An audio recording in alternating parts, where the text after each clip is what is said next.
Donald Trump today doing his best to court the evangelical vote, but some are actually saying that he might have hurt himself here a little bit. Joining me now, Mica Mosbacher, Todd Starnes, and Jillian Melchior. Todd, you had some really interesting tweets as this whole thing was sort of going on at Liberty. What's your thoughts? Well, you know, Charles, I actually got to speak at Liberty University, that same podium there, and so I know how intimidating that big crowd of kids can be. Look, I understand that why Donald Trump did what he did, and I think he was trying to reach out to this demographic of young evangelical voters, but I'm not quite sure he pulled it off there. You know, and a lot of people are giving him grief for stumbling over the Bible verse. You know, that happens, right. But at least he gave it a shot, and at least didn't try to speak in tongues or baptize anybody. Could have been worse. It could have been. Listen, Mica, I know that you're a fan, but Russell Moore from the Southern Baptist Convention really lit into Donald Trump today after this, and I'm sure it ruffled a few other feathers. What do you make of the whole thing? Much ado about nothing? I don't want to get into who's holier than thou.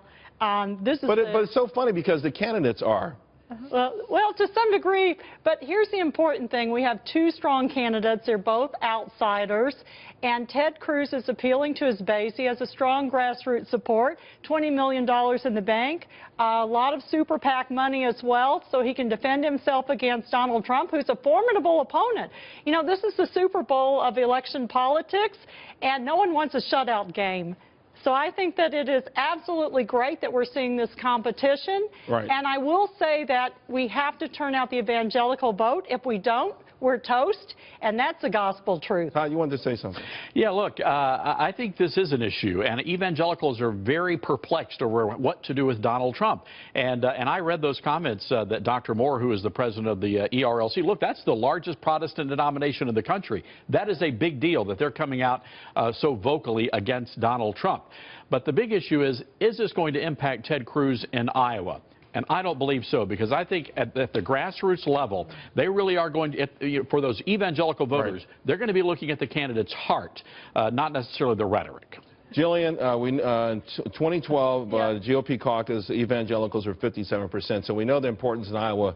Doesn't matter beyond Iowa. Yeah, it's an incredible demographic. It's something that's very vital in American politics, and it's been a force. I mean, to your point, I understand getting up in front of like a room full of young evangelicals might be a little bit intimidating, but come on, this is not Donald Trump's first flub about Christianity. You know, we've not only got the 2 Corinthians, we've got him talking about communion in a disrespectful way. You know, he's got a favorite Bible verse, but that's real personal.